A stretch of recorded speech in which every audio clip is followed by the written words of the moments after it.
और पूरे हिंदुस्तान में, फलस्तीन में इजराइल की गोली से किसी मुसलमान की मौत हो जाती है, यहां का मुसलमान ऐसे रोता है जैसे लगता है भाई मर गया हो। नहीं, मैं सच्ची बात बता रहा हूं आपको। और इतना दबाव बनाया भारत की सरकारों के ऊपर कि भारत की सरकार ने पिछले 50 सालों के अंदर जो भी संबंध रखे इजराइल के, उसको सार्वजनिक होने से बचाया, क्योंकि भारत का मुसलमान नाराज हो जाएगा। डर और अपीसमेंट का लेवल देखिए आप। वही मुसलमान, एक धरना कोई बता दे मुझे, एक कोई अखबार में कॉलम बता दे मुझे कि किसी ने चाइना के खिलाफ लिखा हो कि चाइना भारत पाकिस्तान हमारे चाइना के अंदर मुसलमानों के साथ मजहब के नाम पे डिस्क्रिमिनेशन कर रहा है, उनको मार रहा है, जो बात उनकी नहीं मानते हैं उसको गोली मारी जाती है, वो पता ही नहीं चलता कहां चला जाता है। लेकिन इस पे भारत का मुसलमान चुप है। इजराइल की गोली से मरने वाले मुसलमान पे चिल्लाता है, कश्मीर के मुसलमान की बहुत चिंता है इनको, लेकिन इस मुसलमानों ने, चाहे वो सेकुलर हो, कम्युनल हो, जिहादी हो, एक मैंने प्रदर्शन दिल्ली में नहीं देखा कि हम चाइनीज एम्बेसी के खिलाफ एक प्रदर्शन करेंगे कि हमारे मुसलमान भाइयों के साथ ये हो रहा है। चुप्पी है, क्योंकि चाइना भारत को थ्रेट में रखता है, इसकी सैडिस्ट प्लेजर है हमको। इसलिए हम अब उस एजेंडे पे चुप रहेंगे कि जब तक चाइना भारत के खिलाफ है, जब तक चाइना पाकिस्तान की मदद कर रहा है, हम चाइना के खिलाफ क्यों बोलें? ये लॉयल्टी है। इसलिए लोग नहीं बोलते, इसलिए लोग खामोश रहते हैं। इसलिए छोटी सी बात के ऊपर तो भारत में तो लेफ्ट के साथ बड़ा जबरदस्त गठजोड़ है आपका, लेकिन उसी गठजोड़ के मानने वाले से कोई सीताराम येचुरी से नहीं पूछता कि हम सुबह से लेकर शाम तक साथ साथ आपके रहते हैं, आप चाइना में क्यों नहीं कहते कि मुसलमानों के साथ जो जुल्म ज़्यादती हो रही है उसे बंद करें? उस पर चुप्पी है। उसकी चुप्पी और पाकिस्तान की इस्लामिक देशों में चुप्पी बराबर है कि नहीं बराबर है? लेकिन बात कैसे बदली कि जब वो इजराइल गया, एक तो इनको भी कुछ शौक है, उसको भी कुछ शौक है, वो भी पिछले 70 साल से इंतजार में बैठा था कि कोई आ ही नहीं रहा, और अभी जब मिले तो ऐसा लगा कि कुंभ में बिछड़े थे, जिसका सार्वजनिक प्रदर्शन किया गया। मैं उस बात को ह्यूमर के नाते आप तक कहना क्या चाहता हूं, वो ये है कि जब पता चला कि इजराइल चाह रहे हैं साहब, तो यहां कुछ लोगों ने झी थोड़ा कुछ करना शुरू किया। उसने सुना ही नहीं, वैसे भी बहुत कम ही सुनता है, अपने लोगों की कम सुनता है, वो चलेगा। फिर वहां जिस तरीके से वो उसको लेके समुद्र के किनारे घूम रहा है, मेरा भाई मोदी, मेरा भाई मोदी आया है, मेरा भाई मोदी आया है, वो सब हो गया है। आप सबको पता होगा इजराइल में एक शहर है हाफिया, और ऑटोनोम एम्पायर, अच्छा ये आया है मेरे पास पहली पर्ची, लेकिन मैं जिस पर्ची की तारीफ करना चाहता था उस तारीफ में अब नहीं कर पाऊंगा। जब मैं मंच पे बैठा था तो मुझे एक पर्ची दी गई और ये कहा कि समय का कोई बंधन नहीं है आपके लिए। ये पहली पर्ची,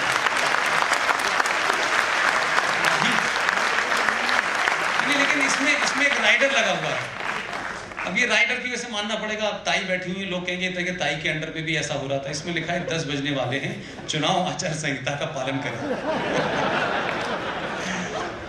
कुल मिलाकर के मैं सिर्फ ये कहना चाहता हूं कि वो हाफिया जो शहर था वो ऑटोनोम एम्पायर के अंडर में था। हम में से किसको बताया गया? कभी इस घटना का जिक्र नहीं किया गया। लोगों ने भी नहीं कहा, हिस्टोरियन ने भी नहीं बताया कि ये जो भारत में 3 मूर्ति है, ये जो भारत में 3 मूर्ति का नाम आपने सुना होगा, जहां भारत के प्रधानमंत्री रहते थे। बस 2 मिनट में खत्म। वो जो 3 मूर्ति है, 15 मिनट।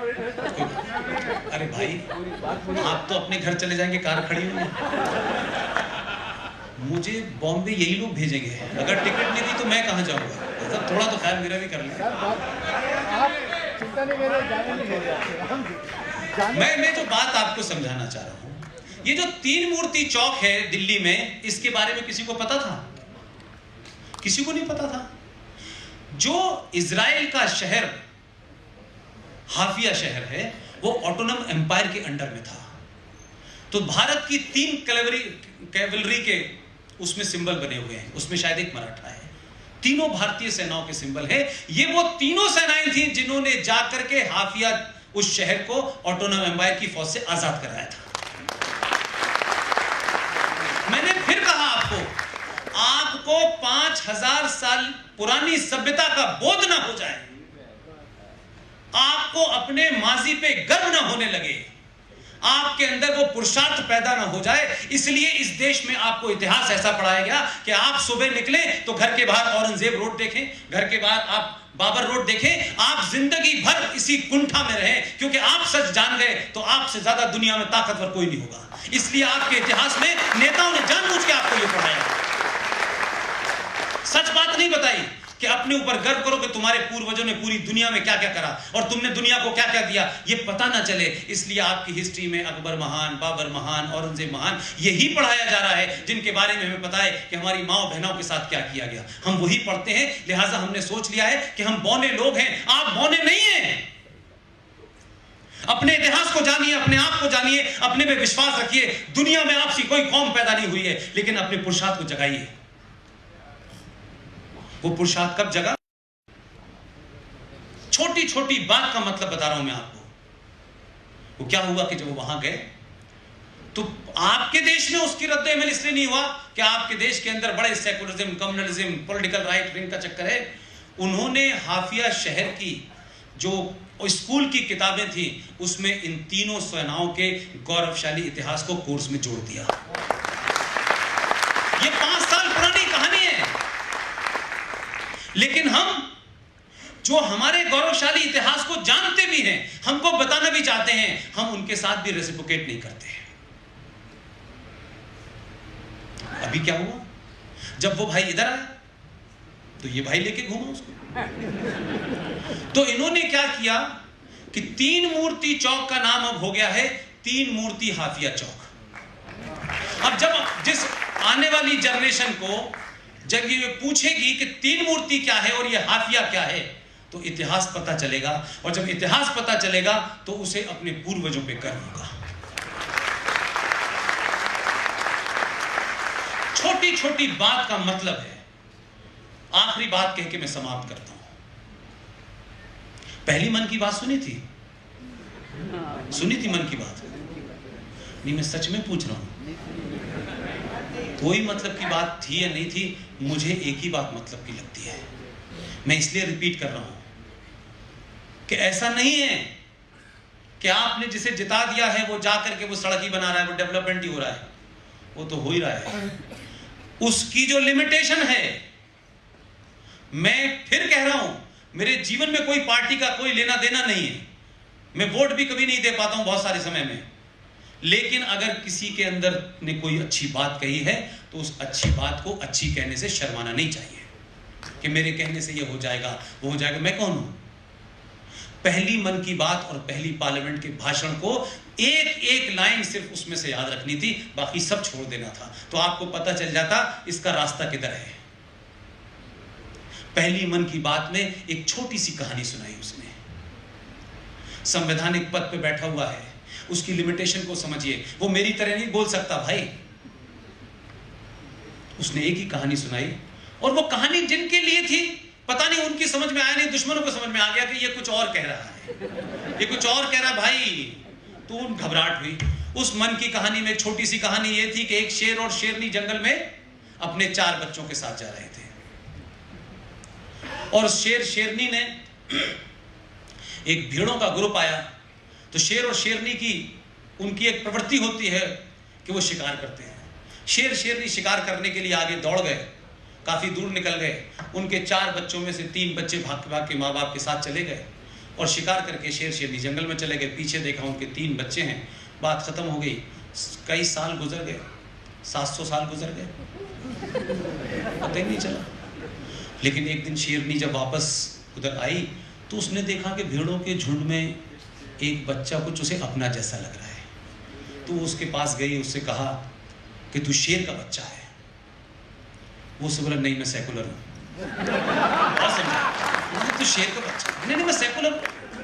नहीं मैं क्या, मैं तो भेड़ों के बीच में भी रह लेता हूँ। उसको बहुत देर तक समझाया, वो समझ नहीं पाया। शेरनी बड़ी चिंतित हुई। फिर शेरनी ने कहा कि चल तेरे साथ चल मेरे साथ, और एक कुएं के पास ले गई और अपनी शक्ल दिखाई और उससे कहा तू अपनी शक्ल देख, और उससे कहा देख जो तेरी शक्ल है वो मेरी शक्ल है।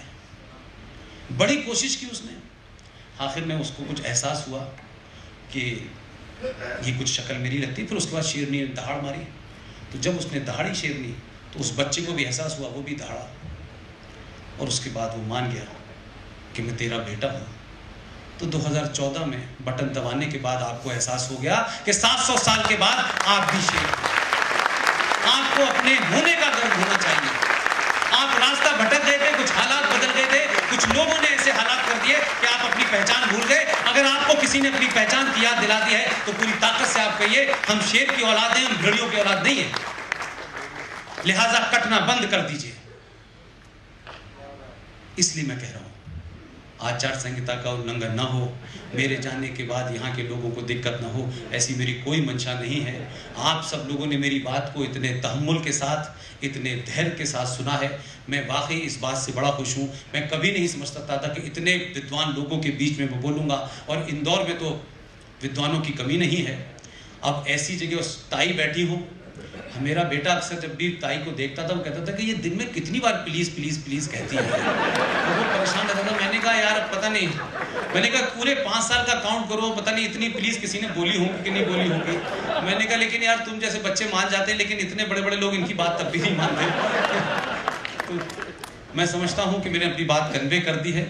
मेरी इन सब बातों के अंदर ही देश की आंतरिक सुरक्षा का मामला है। आंतरिक सुरक्षा कोई अलग से नहीं है, यही छोटे छोटे इंग्रेडिएंट हैं जो देश को अंदर से चुनौती दे रहे हैं। उस चुनौती का सामना समाज को करना है। सेना अपना काम कर रही है, समाज अपना काम करे, दोनों के बीच का सामंजस्य रहेगा, तभी ये देश बचेगा। और ये देश बचेगा तो हम सब लोग होंगे। कोई कहे कि नहीं साहब मैं बचूंगा, मेरे पास मेरी गाड़ी मेरा मकान, आपका मकान आपकी गाड़ी कहीं जाएगी। लेकिन सवाल यह है कि आज़ादी से पहले जिस राष्ट्रपति भवन में कोविंद जी रह रहे हैं, आज़ादी से पहले उसमें कोई दूसरा रह रहा था। क्यों रह रहा था? क्योंकि सत्ता उनकी थी। तो आपने क्या किया? जब सत्ता आपकी आई, उन्होंने कहा आप जाइए, अब हम रहेंगे। कुछ लोग कहते हैं इस देश में लोकतंत्र भीड़ तंत्र में तब्दील हो रहा है, और उस भीड़ तंत्र का कहना यह है हम पागल नहीं हैं जो इंदौर में मकान बनाए, हम पागल नहीं हैं जो दिल्ली में मकान बनाए, हम एक दिन इसी मकान में रहेंगे, जाना आपको है। बहुत बहुत शुक्रिया, थैंक यू।